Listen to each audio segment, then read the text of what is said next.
ದ್ವಿತೀಯ ಪಿಯುಸಿ ಅರ್ಥಶಾಸ್ತ್ರದ ಅಧ್ಯಯನದಲ್ಲಿ ನಾವು ಭಾಗ 2 ಸಮಗ್ರ ಅರ್ಥಶಾಸ್ತ್ರದ ವಿಷಯದಲ್ಲಿ ಅಧ್ಯಾಯ 4 ಆದಾಯ ಮತ್ತು ಉದ್ಯೋಗದ ನಿರ್ಧಾರ. ನಾವೀಗಾಗಲೇ ಗೊತ್ತಾಗಿದೆ, ದ್ವಿತೀಯ ಪಿಯುಸಿಯಲ್ಲಿ ಅರ್ಥಶಾಸ್ತ್ರ ಒಂದು 2 ಭಾಗಗಳಾಗಿ ನಾವು ಅಧ್ಯಯನ ಮಾಡ್ತಾ ಇದ್ದೀವಿ.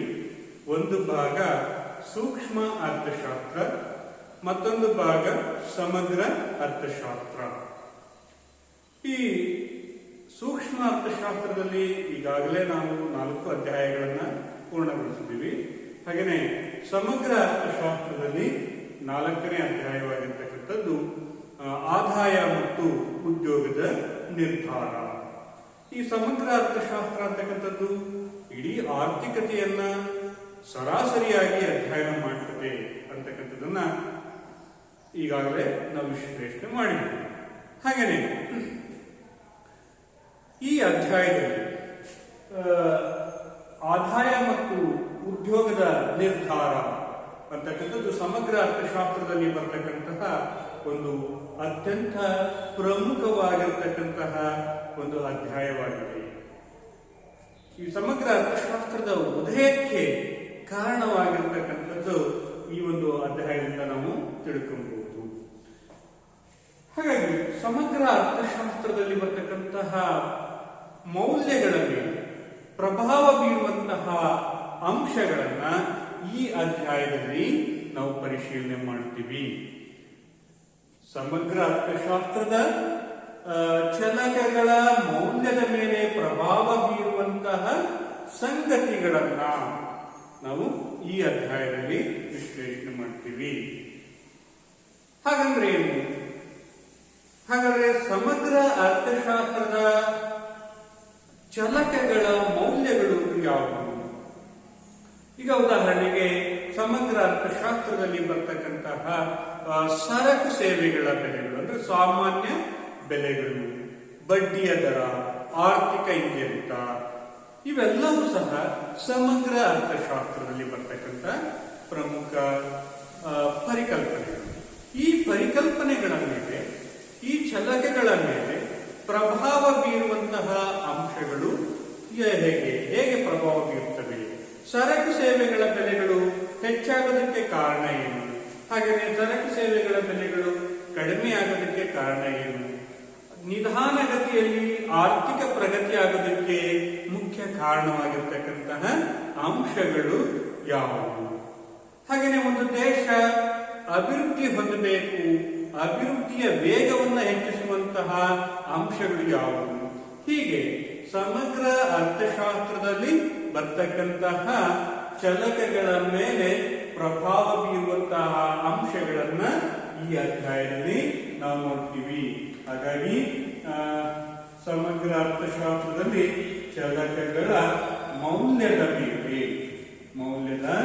ಮೇಲೆ ಪ್ರಭಾವ ಬೀರುವ ಅಂಶಗಳನ್ನ ಈ ಅಧ್ಯಾಯದಲ್ಲಿ ನಾವು ವಿಶ್ಲೇಷಣೆ ಮಾಡ್ತೀವಿ. ಹಾಗೇನೆ ನಾವು ಈ ಅಧ್ಯಾಯದಲ್ಲಿ ಮತ್ತೊಂದು ವಿಚಾರವನ್ನು ಸಹ ವಿಶ್ಲೇಷಣೆ ಮಾಡ್ತೀವಿ. ಸಮಸ್ಯೆಗಳಿಗೆ ಸೈದ್ಧಾಂತಿಕ ವಿವರಣೆಯನ್ನ ಈ ಅಧ್ಯಾಯದಲ್ಲಿ ನಾವು ನೋಡ್ತೀವಿ. ಸಮಸ್ಯೆಗಳಿಗೆ ಸೈದ್ಧಾಂತಿಕ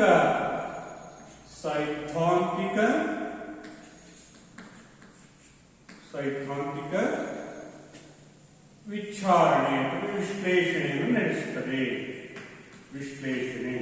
ಸೈದ್ಧಾಂತಿಕ ವಿಶ್ಲೇಷಣೆಯನ್ನು ಸಹ ಇದರಲ್ಲಿ ನಾವು ನೋಡಬಹುದು. ಇಲ್ಲಿ ಸಮಸ್ಯೆಗಳು ಅಂದ್ರೆ ಯಾವುದು? ಆರ್ಥಿಕ ಸಮಸ್ಯೆಗಳು. ಈ ಆರ್ಥಿಕ ಸಮಸ್ಯೆಗಳಿಗೆ ಒಂದು ಸೈದ್ಧಾಂತಿಕವಾಗಿರ್ತಕ್ಕಂತಹ ವಿಶ್ಲೇಷಣೆಯನ್ನ ಇದರಲ್ಲಿ ನಾವು ನೋಡಬಹುದು. ಆರ್ಥಿಕ ಸಮಸ್ಯೆಗಳು ಅಂತ ಹೇಳಿದ್ರೆ ಮುಖ್ಯವಾಗಿ ಆರ್ಥಿಕ ಹಿಂಜರಿತ, ಹಾಗೇನೆ ನಿಧಾನಗತಿ ಆಡಳಿತ, ಪ್ರಗತಿ, ನಿಧಾನ ಪ್ರಗತಿ. ಹಾಗೆಯೇ ನಿರುದ್ಯೋಗ, ನಿರುದ್ಯೋಗ ಇವೆಲ್ಲವೂ ಸಹ ಸಮಗ್ರ ಅರ್ಥಶಾಸ್ತ್ರದಲ್ಲಿ ಬರ್ತಕ್ಕಂತಹ ಪ್ರಮುಖ ಸಮಸ್ಯೆಗಳು. ಈ ಸಮಸ್ಯೆಗಳಿಗೆ ಒಂದು ಸೈದ್ಧಾಂತಿಕವಾಗಿರ್ತಕ್ಕಂತಹ ಪರಿಹಾರವನ್ನ, ವಿವರಣೆಯನ್ನ ಈ ಅರ್ಥಶಾಸ್ತ್ರದಲ್ಲಿ ಈ ಒಂದು ಅಧ್ಯಾಯದಲ್ಲಿ ನಾವು ನೋಡ್ತೀವಿ. ಆರ್ಥಿಕ ಹಿಂಜರಿತ ಆಗೋದಕ್ಕೆ ಕಾರಣಗಳೇನು? ಆರ್ಥಿಕ ಹಿಂಜರಿತ ಅಂದ್ರೆ ಏನು? ಆರ್ಥಿಕ ಹಿಂಜರಿತ ಆಗೋದಕ್ಕೆ ಕಾರಣಗಳೇನು? ಮತ್ತು ಆರ್ಥಿಕ ಹಿಂಜರಿತದಿಂದ ಹೊರಬರಲು ಹೇಗೆ ನಾವು ಪ್ರಯತ್ನ ಪಡಬೇಕು? ಇವೆಲ್ಲವೂ ಸಹ ಈ ಅಧ್ಯಾಯದಲ್ಲಿ ನಾವು ನೋಡ್ತೀವಿ. ಹಾಗೆಯೇ ನಿಧಾನ ಪ್ರಗತಿ. ನಿಧಾನ ಪ್ರಗತಿ ಅಂತ ಹೇಳಿದ್ರೆ ಆರ್ಥಿಕವಾಗಿ ಎಷ್ಟೇ ಪ್ರಯತ್ನ ಪಟ್ಟರು ಸಹ ದೇಶದ ಅಭಿವೃದ್ಧಿ ಆಗ್ತಾ ಇಲ್ಲ. ಇದನ್ನ ನಿಧಾನ ಪ್ರಗತಿ ಅಂತ ಕರಿತೀವಿ. ಈ ನಿಧಾನ ಪ್ರಗತಿ ಆಗೋದಕ್ಕೆ ಕಾರಣಗಳೇನು ಅನ್ನೋದನ್ನು ಸಹ ನಾವು ಈ ಒಂದು ಸಮಗ್ರ ಅರ್ಥಶಾಸ್ತ್ರದಲ್ಲಿ ಅಧ್ಯಯನ ಮಾಡ್ತಕ್ಕಂಥ ವಿಚಾರ. ಹಾಗೆಯೇ ಒಂದು ದೇಶದ ನಿರುದ್ಯೋಗ, ಬಡತನ, ಈ ತರಹದ ಸಮಸ್ಯೆಗಳಿಗೆ ಒಂದು ಸೈದ್ಧಾಂತಿಕವಾಗಿರ್ತಕ್ಕಂತಹ ವಿವರಣೆಯನ್ನ ನಾವು ಸಮಗ್ರ ಅರ್ಥಶಾಸ್ತ್ರದಲ್ಲಿ ನೋಡಬಹುದಾಗಿದೆ. ಹಾಗಾಗಿ ಇಲ್ಲಿ ನಾವು ಮುಖ್ಯವಾಗಿ ಆದಾಯ ಮತ್ತು ಉದ್ಯೋಗದ ನಿರ್ಧಾರವನ್ನ, ಆದಾಯ ಮತ್ತು ಉದ್ಯೋಗದ ನಿರ್ಧಾರ ಅಂತಕ್ಕಂತಹ ಅಧ್ಯಯನವನ್ನ ಜೆ.ಎಂ. ಕೇನ್ಸ್ ರವರ ಸಿದ್ಧಾಂತ, ಆದಾಯ ಮತ್ತು ಉದ್ಯೋಗದ ನಿರ್ಧಾರವನ್ನ ಜೆ.ಎಂ. ಕೇನ್ಸ್ ರವರ ಸಿದ್ಧಾಂತ, ಉದ್ಯೋಗ, ಬಡ್ಡಿ ಮತ್ತು ಹಣದ ಸಾಮಾನ್ಯ ಸಿದ್ಧಾಂತ, ಹಣದ ಸಾಮಾನ್ಯ ಸಿದ್ಧಾಂತ. ಜೆ.ಎಂ. ಕೇನ್ಸ್ ರವರ ಉದ್ಯೋಗ, ಬಡ್ಡಿ ಮತ್ತು ಹಣದ ಸಾಮಾನ್ಯ ಸಿದ್ಧಾಂತದ ಅಡಿಯಲ್ಲಿ ನಾವು ಈ ಆದಾಯ ಮತ್ತು ಉದ್ಯೋಗದ ನಿರ್ಧಾರವನ್ನ ವಿಶ್ಲೇಷಿಸುತ್ತೇವೆ ಅಥವಾ ವಿವರಿಸುತ್ತೇವೆ. ಅಂದ್ರೆ ಈ ಅಧ್ಯಾಯವನ್ನು ನಾವು ಯಾವ ಆಧಾರದ ಮೇಲೆ ನೋಡ್ತಾ ಇದೀವಿ, ಯಾವ ಒಂದು ತಳಹದಿಯ ಮೇಲೆ ಅಧ್ಯಯನವನ್ನು ಮಾಡ್ತಾ ಇದೀವಿ ಅಂತ ಹೇಳಿದ್ರೆ, ಜೆ.ಎಂ. ಕೇನ್ಸ್ ರವರ ಗ್ರಂಥ, ಜೆ.ಎಂ. ಕೇನ್ಸ್, ಜಾನ್ ಮೆನಾರ್ಡ್ ಕೇನ್ಸ್ ಅಂತಕ್ಕಂತಹ ಒಬ್ಬ ಪ್ರಖ್ಯಾತ ಅರ್ಥಶಾಸ್ತ್ರಜ್ಞ ಮತ್ತು ಸಮಗ್ರ ಅರ್ಥಶಾಸ್ತ್ರದ ಉದಯಕ್ಕೆ ಕಾರಣವಾಗಿರ್ತಕ್ಕಂತಹ ವ್ಯಕ್ತಿ ಜೆ.ಎಂ. ಕೇನ್ಸ್. ಇವರು 1936ರಲ್ಲಿ ತಮ್ಮ ಪ್ರಖ್ಯಾತವಾಗಿರ್ತಕ್ಕಂತಹ ಗ್ರಂಥ ಉದ್ಯೋಗ, ಬಡ್ಡಿ ಮತ್ತು ಹಣದ ಸಾಮಾನ್ಯ ಸಿದ್ಧಾಂತ, general theory of employment, interest and ಮನಿ ಅಂತ ಕರಿತೀವಿ, ಈ ಸಿದ್ಧಾಂತವನ್ನು ಪ್ರಕಟಿಸಿದರು. ಈ ಸಿದ್ಧಾಂತದಲ್ಲಿ ಬರ್ತಕ್ಕಂತಹ ಆದಾಯ ಮತ್ತು ಉದ್ಯೋಗದ ನಿರ್ಧಾರ ಅಂತಕ್ಕಂತಹ ಒಂದು ಅಧ್ಯಯನ ಮಾಡ್ತೀವಿ. ಜೆ.ಎಂ. ಕೇನ್ಸ್ ರವರು ತಮ್ಮ ಗ್ರಂಥದಲ್ಲಿ ಪ್ರಮುಖವಾಗಿರ್ತಕ್ಕಂಥ ಒಂದು ಕಲ್ಪನೆಯನ್ನ ಮಾಡಿಕೊಡ್ತಾರೆ. ಆ ಕಲ್ಪನೆ ಏನಪ್ಪಾ ಅಂತ ಹೇಳಿದ್ರೆ, ಸಾಮಾನ್ಯ ಬೆಲೆಗಳು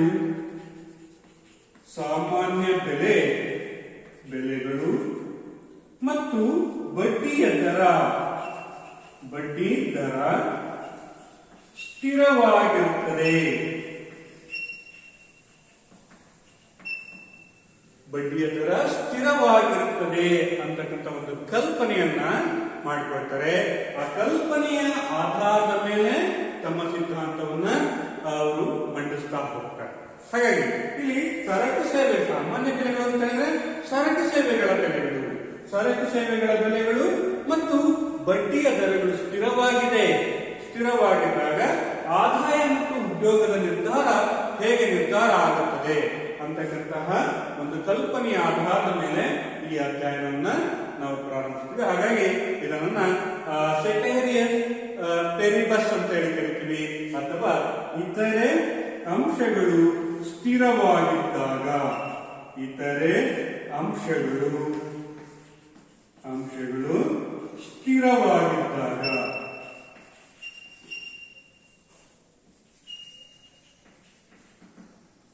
ಇತರೆ ಅಂಶಗಳು ಸ್ಥಿರವಾಗಿದ್ದಾಗ ಅಂತಕ್ಕಂತಹ ಕಲ್ಪನೆಯ ಆಧಾರದ ಮೇಲೆ ಈ ಒಂದು ಸಿದ್ಧಾಂತವನ್ನ ನಾವು ನೋಡ್ತಾ ಹೋಗ್ತೀವಿ. ಒಟ್ಟಾರೆ ನಮ್ಮ ಅಧ್ಯಾಯದಲ್ಲಿ ಆದಾಯ ಮತ್ತು ಉದ್ಯೋಗದ ನಿರ್ಧಾರ ಈ ಅಧ್ಯಾಯವನ್ನ ಸಮಗ್ರ ಅರ್ಥಶಾಸ್ತ್ರದಲ್ಲಿ ಬರ್ತಕ್ಕಂತಹ ಅತ್ಯಂತ ಪ್ರಮುಖವಾಗಿರ್ತಕ್ಕಂಥ ಪರಿಕಲ್ಪನೆ.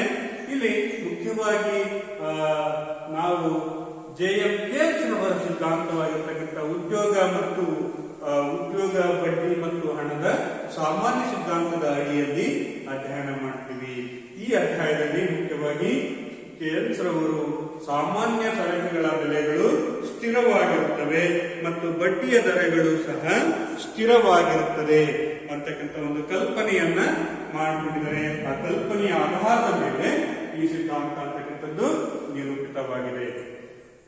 ಹಾಗೆಯೇ ಇನ್ನ ಈ ಸಿದ್ಧಾಂತದಲ್ಲಿ ಅಥವಾ ಈ ಒಂದು ಅಧ್ಯಾಯದಲ್ಲಿ ಮತ್ತೊಂದು ನಾವು ಮುಖ್ಯವಾಗಿರ್ತಕ್ಕಂತಹ ಅಂಶವನ್ನ ಗಮನಿಸಬೇಕು. ಅದೇನೆ ಸಮಗ್ರ ಬೇಡಿಕೆ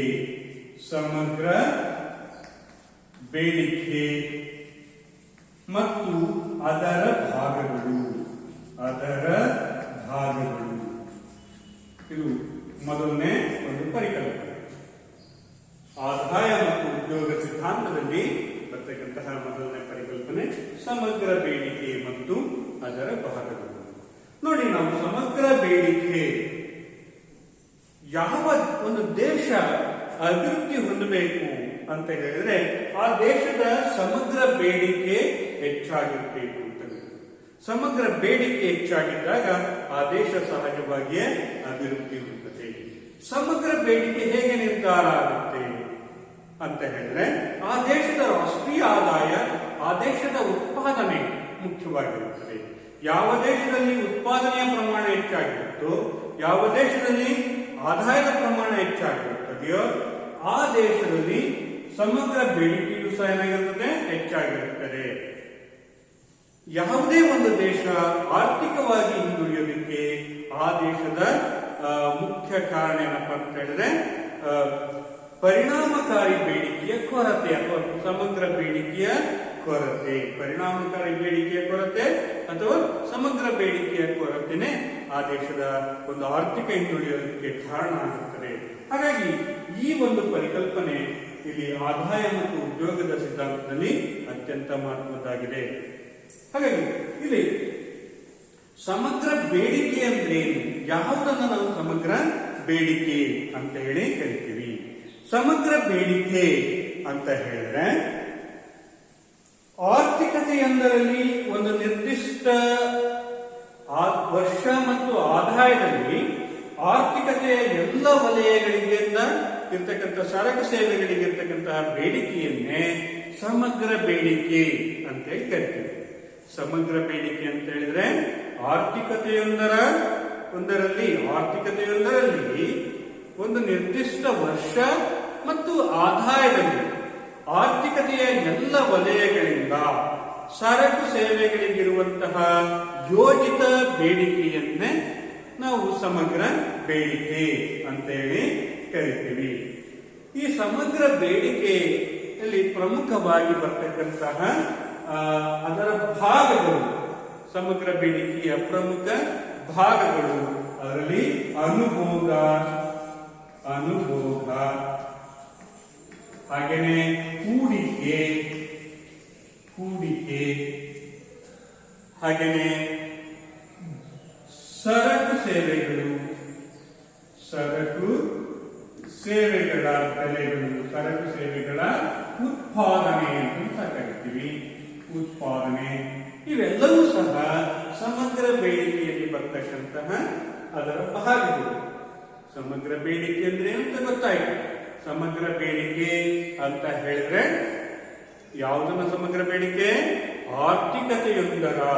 ಆರ್ಥಿಕತೆಯೊಂದರಲ್ಲಿ ಒಂದು ನಿರ್ದಿಷ್ಟ ಅವಧಿ ಮತ್ತು ಆದಾಯದಲ್ಲಿ ಆರ್ಥಿಕತೆಯಲ್ಲಿರುವ ಎಲ್ಲ ವಲಯಗಳಿಂದ ಸರಕು ಸೇವೆಗಳಿಗಿರುವಂತಹ ಯೋಜಿತ ಬೇಡಿಕೆಯನ್ನೇ ಸಮಗ್ರ ಬೇಡಿಕೆ ಅಂತೇಳಿ ಕರಿತೀವಿ.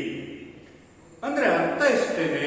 ಸಮಗ್ರ ಬೇಡಿಕೆ ಅಂತ ಹೇಳಿದ್ರೆ ಒಂದು ದೇಶದಲ್ಲಿ ಎಲ್ಲ ವಲಯಗಳಿಂದ ಅಂತ ಹೇಳಿದ್ರೆ ಕೌಟುಂಬಿಕ ವಲಯ, ಔದ್ಯೋಗಿಕ ವಲಯ, ಹಾಗೇನೆ ಸರ್ಕಾರಿ ವಲಯ, ಅದೇ ರೀತಿ ವಿದೇಶಿ ವ್ಯಾಪಾರ, ಈ ಎಲ್ಲ ವಲಯಗಳಿಂದಿರ್ತಕ್ಕಂತಹ ಒಟ್ಟಾರೆ ಯೋಜಿತವಾಗಿರ್ತಕ್ಕಂತಹ ಬೇಡಿಕೆ, ಸರಕುಗಳಿಗಿರ್ತಕ್ಕಂತಹ ಬೇಡಿಕೆಯನ್ನ ನಾವು ಸಮಗ್ರ ಬೇಡಿಕೆ ಅಂತ ಹೇಳಿ ಕರಿತೀವಿ. ಇಲ್ಲಿ ಕೌಟುಂಬಿಕ ವಲಯ ಅಂತ ಹೇಳಿದ್ರೆ ಏನು? ಕೌಟುಂಬಿಕ ವಲಯ ಅಂತ ಹೇಳಿದ್ರೆ ಇಡೀ ರಾಷ್ಟ್ರದಲ್ಲಿರ್ತಕ್ಕಂಥ ಎಲ್ಲ ಜನರು ಸರಕು ಸೇವೆಗಳಿಗೆ ಸಲ್ಲಿಸತಕ್ಕಂತಹ ಬೇಡಿಕೆ. ಹಾಗೇನೆ ಉದ್ಯಮ ವಲಯದಲ್ಲಿ ಒಂದು ವರ್ಷದಲ್ಲಿ ಎಷ್ಟು ಪ್ರಮಾಣದ ಸರಕುಗಳಿಗೆ ಬೇಡಿಕೆಯನ್ನು ಸಲ್ಲಿಸ್ತಾ ಇದೆ. ಹಾಗೇನೆ ವಿದೇಶಿ ವ್ಯಾಪಾರದಲ್ಲಿ, ರಫ್ತು ವ್ಯಾಪಾರದಲ್ಲಿ ಮತ್ತು ಆಮದು ವ್ಯಾಪಾರದಲ್ಲಿ ಯಾವ ಪ್ರಮಾಣದ ಸರಕುಗಳಿಗೆ ಬೇಡಿಕೆ ಸಲ್ಲಿಸ್ತಾ ಇದೆ.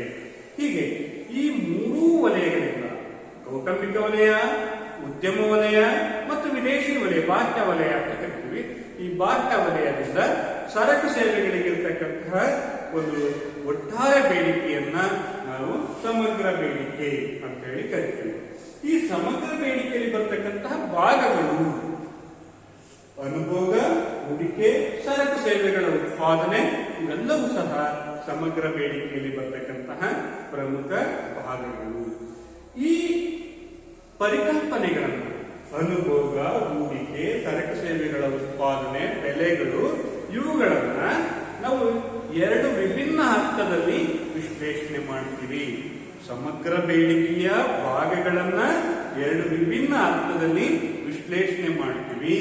ಒಂದು ಮೊದಲನೇದಾಗಿರ್ತಕ್ಕಂಥದ್ದು ಘಟನ ಪೂರ್ವ ಮಾಪನಗಳು. ಘಟನ ಪೂರ್ವ ಮಾಪನಗಳು. ಘಟನ ಪೂರ್ವ ಅಂತ ಹೇಳಿದ್ರೆ ಎಕ್ಸಾಕ್ಟ್ ಅಂತ ಕರಿತೀವಿ. ಎಕ್ಸಾಕ್ಟ್ ಅಂತ ಹೇಳಿ ಕರಿತೀವಿ. ಮಾಪನಗಳು.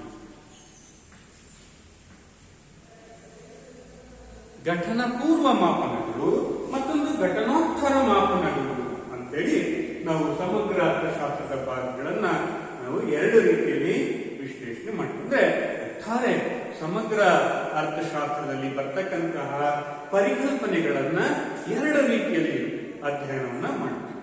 ಎರಡು ರೀತಿಯಲ್ಲಿ ವಿಭಿನ್ನ ಅರ್ಥದಲ್ಲಿ ವಿಶ್ಲೇಷಣೆಯನ್ನು ಮಾಡ್ತೀವಿ. ಒಂದು ಘಟನ ಪೂರ್ವ ಮಾಪನಗಳು, ಮತ್ತೊಂದು ಘಟನೋತ್ತರ ಮಾಪನಗಳು. ಘಟನಾ ಪೂರ್ವ ಮಾಪನಗಳು ಅಂತ ಹೇಳಿದ್ರೆ ಮೌಲ್ಯವು ಏನನ್ನು ಯೋಚಿಸಲಾಗಿದೆ, ಏನನ್ನು ಯೋಚಿಸಲಾಗಿದೆ, ಏನನ್ನ ಯೋಜಿಸಲಾಗಿದೆ. ಒಂದು ಚಲಕದ ಮೌಲ್ಯವನ್ನು ಹೇಗೆ ಅಂದಾಜಿಸಿದ್ದೀವಿ? ಘಟನೆ ನಡೆಯೋದಕ್ಕಿಂತ ಮೊದಲು ಜನರು ಏನನ್ನು ಅಂದಾಜಿಸಿದ್ರು ಎಂಬುದನ್ನ ನಾವು ಘಟನಾ ಪೂರ್ವ ಮಾಪನದಲ್ಲಿ ವಿಶ್ಲೇಷಣೆ ಮಾಡ್ತೀವಿ. ಈಗ ಉದಾಹರಣೆಗೆ ಅನುಭೋಗಿಗಳು ಏನನ್ನು ಅನುಭೋಗಿಸಲು ಯೋಜಿಸಿದ್ದರು? ಅನುಭೋಗಿಗಳು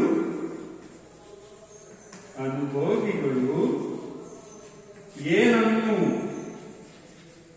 ಅನುಭೋಗಿಸಲು ಯೋಜಿಸಿದ್ದರು. ಘಟನಾ ಪೂರ್ವ ಮಾಪನದಲ್ಲಿ ಮುಖ್ಯವಾಗಿ ಈಗ ಏನನ್ನು ಯೋಜಿಸಲಾಗಿದೆ?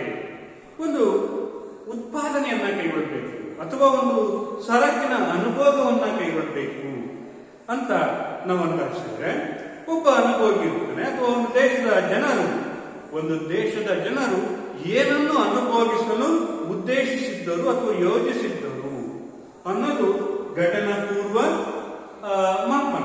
ಒಂದು ನಿರ್ದಿಷ್ಟ ಅವಧಿಯಲ್ಲಿ ಒಂದು ದೇಶದ ಜನರು ಏನನ್ನು, ಯಾವ ಸರಕುಗಳನ್ನ ಅನುಭೋಗಿಸಲು ಮತ್ತು ಎಷ್ಟು ಪ್ರಮಾಣದಲ್ಲಿ ಅನುಭೋಗಿಸಲು ಅವರು ಯೋಜಿಸಿದ್ದರು ಅನ್ನೋದು ಘಟನಾ ಪೂರ್ವ ಮಾಪನ. ಉದಾಹರಣೆಗೆ ಇನ್ನೊಂದು ಉದಾಹರಣೆ ತಗೊಳ್ಳೋದಾದ್ರೆ, ಒಂದು ಭಾರತದಲ್ಲಿ ಒಂದು ನಿರ್ದಿಷ್ಟ ಅವಧಿಯಲ್ಲಿ ಸರಕುಗಳ ಉತ್ಪಾದನೆಯನ್ನು, ಸರಕು ಅಥವಾ ಆಹಾರ ಧಾನ್ಯಗಳನ್ನ ಸ್ವಾವಲಂಬಿ ಆಗಬೇಕು ಅಂತಕ್ಕಂಥದ್ದು ಒಂದು ಯೋಜನೆಯನ್ನ ಕೈಗೊಳ್ತಾರೆ. ಆ ಯೋಜನೆ ಅಷ್ಟೇ, ಆದರೆ ಅಲ್ಲಿ ಘಟನೆ ನಡೆದಿರಲಿಲ್ಲ. ಘಟನೆಯ ಪೂರ್ವದಲ್ಲಿ ಇದ್ದಂತಹ ಒಂದು ಆಲೋಚನೆ, ಒಂದು ಯೋಜನೆಯನ್ನು ರೂಪಿಸಿಕೊಳ್ತೀವಿ. ಆ ಯೋಜನೆಯನ್ನು ರೂಪಿಸಿಕೊಂಡ್ರೆ ಅದನ್ನ ಘಟನಾ ಪೂರ್ವ ಮಾಪನ ಅಂತ ಕರಿತೀವಿ. ಹಾಗೆಯೇ ಒಬ್ಬ ಉತ್ಪಾದಕರು ಒಂದು ದೇಶದ ಉತ್ಪಾದನೆಗೆ, ಸರಕುಗಳನ್ನು ಉತ್ಪಾದನೆ ಮಾಡಲು ಎಷ್ಟು ದಾಸ್ತಾನುಗಳನ್ನ, ಯಾವ ಪ್ರಮಾಣದಲ್ಲಿ ದಾಸ್ತಾನುಗಳನ್ನ ಹೆಚ್ಚಿಸಲು ಯೋಜಿಸಿದ್ದರು,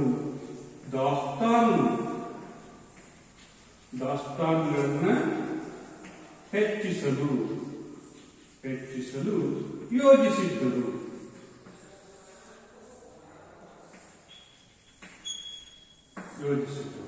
ದಾಸ್ತಾನುಗಳನ್ನು ಎಷ್ಟು ಪ್ರಮಾಣದಲ್ಲಿ ಹೆಚ್ಚಿಸಲು ಯೋಜಿಸಿದ್ದರು. ಉದಾಹರಣೆಗೆ ಒಬ್ಬ ರೈತ ಇದ್ದಾನೆ, 1 ಎಕರೆ ಭೂಮಿಯಲ್ಲಿ 40 ಚೀಲ ಅಥವಾ 40 ಕ್ವಿಂಟಲ್ ಭತ್ತವನ್ನು ಉತ್ಪಾದಿಸಬೇಕು, 40 ಕ್ವಿಂಟಲ್ ಭತ್ತವನ್ನು ಉತ್ಪಾದಿಸಬೇಕು ಅಂತಕ್ಕಂಥದ್ದನ್ನು ಯೋಜನೆ ಆಗಿದೆ. ಈ ಯೋಜನೆಯನ್ನ ನಾವು ಕರಿತೀವಿ ಘಟನಾ ಪೂರ್ವ ಮಾಪನಗಳು ಅಂತ ಹೇಳಿ ಕರಿತೀವಿ. ಆದ್ರೆ ಅದು ಯೋಜನೆ, ಆ ವರ್ಷದಲ್ಲಿ ಉತ್ಪಾದನೆ ಆಯ್ತಾ ಇಲ್ಲ ಅನ್ನೋದನ್ನ ಆ ನಂತರ ನಾವು ಪ್ರಶ್ನೆ ಮಾಡ್ತೀವಿ. ಹಾಗಾಗಿ ಒಬ್ಬ ಉತ್ಪಾದಕ ತನ್ನ ಸರಕು ಸೇವೆಗಳ ದಾಸ್ತಾನನ್ನ ಹೆಚ್ಚಿಸಿಕೊಳ್ಳೋದಕ್ಕೆ ಯಾವ ಪ್ರಮಾಣದಲ್ಲಿ ಹೆಚ್ಚಿಸಿಕೊಬೇಕು ಅನ್ನೋದನ್ನ ಯೋಜಿಸಿದ್ದಾರೆ. ಉದಾಹರಣೆಗೆ ಒಬ್ಬ ರೈತ ಇದ್ದಾನೆ, ಅವನು ತನ್ನ ದಾಸ್ತಾನಿಗೆ 40 ಚೀಲ ಭತ್ತವನ್ನು ಉತ್ಪಾದನೆ ಮಾಡಬೇಕು ಅಂತ ಇಟ್ಕೊಂಡಿದ್ದಾನೆ. 40 ಚೀಲ ಭತ್ತವನ್ನು ಉತ್ಪಾದನೆ ಮಾಡಿ ಸಂಗ್ರಹಿಸಿಟ್ಕೊಬೇಕು ಅಂತಕ್ಕಂಥದ್ದೊಂದು ಯೋಜನೆ ಮಾಡಿದ್ದಾನೆ. ಅದನ್ನ ಘಟನಾ ಪೂರ್ವ ಮಾಪನ ಅಂತ ಹೇಳಿ ಕರಿತೀವಿ. ಇನ್ನು ಎರಡನೇದಾಗಿರ್ತಕ್ಕಂಥದ್ದು ಘಟನೋತ್ತರ ಮಾಪನ.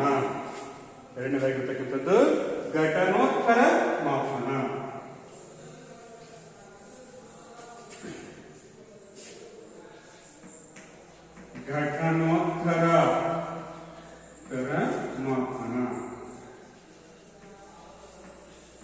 ಘಟನೋತ್ತರ ಮಾಪನ ಅಂದ್ರೆ ಇಂಗ್ಲಿಷ್ ಅದಕ್ಕೆ ಎಕ್ಸ್ಪೋಸ್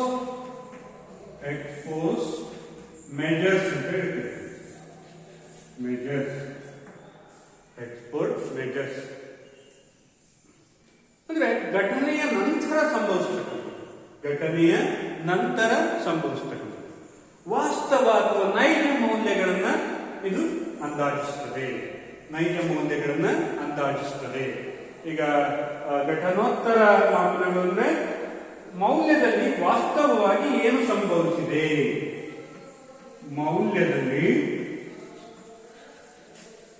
ವಾಸ್ತವವಾಗಿ ಏನು ಸಂಭವಿಸಿದೆ,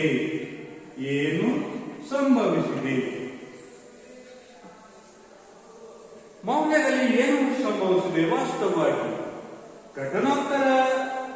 ಘಟನಾ ಪೂರ್ವ ಮಾಪನದಲ್ಲಿ ಒಂದು ದೇಶದ ಜನರು ಏನನ್ನು ಅನುಭೋಗಿಸಲು ಯೋಜಿಸಿದ್ದರು ಅಂತಕ್ಕಂಥದ್ದು ಇದ್ರೆ, ಘಟನೋತ್ತರ ಮಾಪನದಲ್ಲಿ ಒಂದು ದೇಶದ ಜನರು ಒಂದು ನಿರ್ದಿಷ್ಟ ಅವಧಿಯಲ್ಲಿ ಏನನ್ನು ಅನುಭವಿಸಿದ್ದಾರೆ, ವಾಸ್ತವವಾಗಿ ಅನುಭವಿಸಿದಂತಹ ಪ್ರಮಾಣ ಎಷ್ಟು, ಯಾವ ಪ್ರಮಾಣದಲ್ಲಿ ಸರಕುಗಳನ್ನ ಅನುಭವಿಸಿದ್ದಾರೆ ಮತ್ತು ವಾಸ್ತವವಾಗಿ ಉತ್ಪಾದನೆಯಾಗಿರ್ತಕ್ಕಂಥ ಸರಕಿನ ಪ್ರಮಾಣ ಎಷ್ಟು.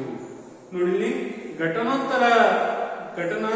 ಪೂರ್ವ ಮಾಪನದಲ್ಲಿ ಉತ್ಪಾದಕ 40 ಚೀಲ ಭತ್ತವನ್ನು ಸಂಗ್ರಹಿಸಬೇಕು ಅಂತ ಇತ್ತು, ಸಂಗ್ರಹಿಸಿ ಸಂಗ್ರಹ ಇಟ್ಕೊಬೇಕು ಅಂತ ಇತ್ತು. ಆದ್ರೆ ಇಲ್ಲಿ ಅವನ ದಾಸ್ತಾನು 40 ಚೀಲಕ್ಕೆ ಹೆಚ್ಚಿಸಬೇಕು ಅಂತ ಇದ್ದ. ಇದ್ದಕ್ಕಿದ್ದ ಹಾಗೆ ಸರಕಿಗೆ ಬೇಡಿಕೆ ಹೆಚ್ಚಾಗಿದ್ರಿಂದ ಅವನ ದಾಸ್ತಾನು 20 ಚೀಲ 20 ಚೀಲಕ್ಕೆ ಕಡಿಮೆಯಾಗ್ತದೆ, 20 ಚೀಲ ಭತ್ತಕ್ಕೆ ಕಡಿಮೆಯಾಗ್ತದೆ. ಅಂದ್ರೆ ಬೇಡಿಕೆ ಹೆಚ್ಚಾಯಿತು. ವಾಸ್ತವದಲ್ಲಿ ಭತ್ತಕ್ಕೆ ಬೇಡಿಕೆ ಹೆಚ್ಚಾಗಿದ್ದರಿಂದ ದಾಸ್ತಾನು 40 ಚೀಲಕ್ಕೆ ಹೆಚ್ಚಾಗಿಲ್ಲ. ಉತ್ಪಾದನೆ 40 ಚೀಲ ಆದ್ರೂ ಸಹ ದಾಸ್ತಾನು 40 ಚೀಲಕ್ಕೆ ಹೆಚ್ಚಾಗಿಲ್ಲ. ಅದೇನಾಯ್ತು, ಬೇಡಿಕೆ ಹೆಚ್ಚಾಗಿದ್ದರಿಂದ ಭತ್ತವನ್ನು ಮಾರಬೇಕಾಯ್ತು. ಹಾಗಾಗಿ ಅವನ ದಾಸ್ತಾನಲ್ಲಿ ಉಳಿದದ್ದು ಕೇವಲ 20 ಚೀಲ. ಹೀಗೆ ಇದು ಘಟನೋತ್ತರ ಮಾಪನ. ಒಂದು ದೇಶದ ಜನರು ಏನನ್ನ ಇಂಥ ಸರಕುಗಳನ್ನ ಅನುಭೋಗಿಸಲು ಯೋಜಿಸಿದ್ದರು ಅನ್ನೋದು ಘಟನಾ ಪೂರ್ವ ಮಾಪನ ಆದರೆ, ಹಾಗೇನೆ ಒಂದು ದೇಶದ ಜನರು ಒಂದು ನಿರ್ದಿಷ್ಟ ಅವಧಿಯಲ್ಲಿ ಯಾವ ಸರಕುಗಳನ್ನ ಅನುಭವಿಸಿದ್ದಾರೆ, ಎಷ್ಟು ಪ್ರಮಾಣದಲ್ಲಿ ಅನುಭವಿಸಿದ್ದಾರೆ ಎನ್ನುವುದು ಘಟನೋತ್ತರ ಮಾಪನ. ಹಾಗೇನೆ ಒಂದು ದೇಶದ ಜನರು ತಮ್ಮ ಉತ್ಪಾದಕರು, ಒಂದು ದೇಶದ ಉತ್ಪಾದಕರು ಯಾವ ಪ್ರಮಾಣದಲ್ಲಿ ದಾಸ್ತಾನು ಹೆಚ್ಚಿಸಿಕೊಳ್ಳಲು ಯೋಜಿಸಿದ್ದರು ಮತ್ತು ವಾಸ್ತವವಾಗಿ ಯಾವ ಪ್ರಮಾಣದಲ್ಲಿ ದಾಸ್ತಾನು ಸಂಗ್ರಹವಾಗಿದೆ. ಈ ನೈಜ ಮೌಲ್ಯಗಳು ಅಥವಾ ನೈಜ ಸಂಗತಿಗಳು ಅಥವಾ ವಾಸ್ತವಿಕ ಸಂಗತಿಗಳು ಘಟನೋತ್ತರ ಮಾಪನದಲ್ಲಿ ಅಧ್ಯಯನ ಮಾಡ್ತೀವಿ. ಹಾಗೆಯೇ ಘಟನಾ ಪೂರ್ವದಲ್ಲಿ ಯೋಜಿಸಿರ್ತಕ್ಕಂತಹ ಆ ಒಂದು ಕಾಲ್ಪನಿಕವಾಗಿರ್ತಕ್ಕಂತಹ ಅಂಶಗಳ ಬಗ್ಗೆ ತಿಳ್ಕೊಳ್ತೀವಿ. ಹೀಗೆ ಸಮಗ್ರ ಬೇಡಿಕೆಯಲ್ಲಿ ಬರ್ತಕ್ಕಂತಹ ಅನುಭೋಗ, ಬೇಡಿಕೆ, ಹೂಡಿಕೆ, ಅನುಭೋಗ, ಹೂಡಿಕೆ ಮತ್ತು ಸರಕು ಸೇವೆಗಳ ಉತ್ಪಾದನೆ, ಇವೆಲ್ಲವೂ ಸಹ ನಾವು ಈ ಎಲ್ಲ ಪರಿಕಲ್ಪನೆಗಳನ್ನ ಎರಡು ವಿಭಿನ್ನ ಅರ್ಥದಲ್ಲಿ ವಿಶ್ಲೇಷಣೆಯನ್ನ ಮಾಡ್ತೀವಿ. ಹಾಗಾಗಿ ಇದ್ರ ಬಗ್ಗೆ ನಾವು ಅಧ್ಯಯನ ಮಾಡಬೇಕಾದ್ರೆ ಈ ಅಧ್ಯಯನವನ್ನು ನಾವು ತಿಳ್ಕೊಬೇಕು ಅಂತ ಹೇಳಿದ್ರೆ ಈ ಎಲ್ಲ ವಿಚಾರಗಳನ್ನ ನಾವು ತಿಳ್ಕೊಬೇಕಾಗುತ್ತದೆ.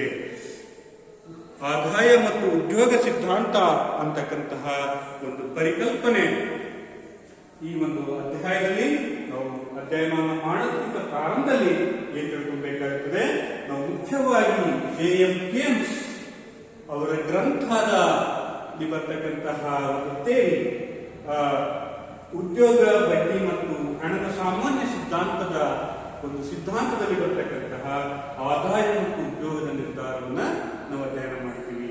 ಈ ಗ್ರಂಥ 1936ರಲ್ಲಿ ಪ್ರಕಟಗೊಳ್ಳುತ್ತದೆ.